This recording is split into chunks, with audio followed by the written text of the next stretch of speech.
Hello, in this video I will show you how to install Microsoft Edge browser on OPPO A15.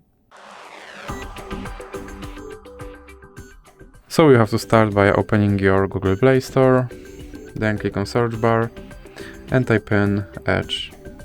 Now click search and click install.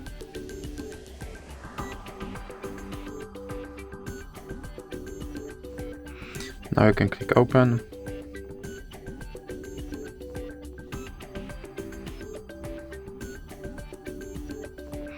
And here you can set this browser as your default browser, or you can click not now. Now you can sign in to sync your data, or you can click not now. And here you have to confirm your data and privacy settings.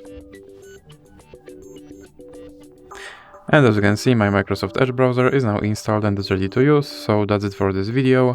If you liked it, please remember to leave a like and subscribe.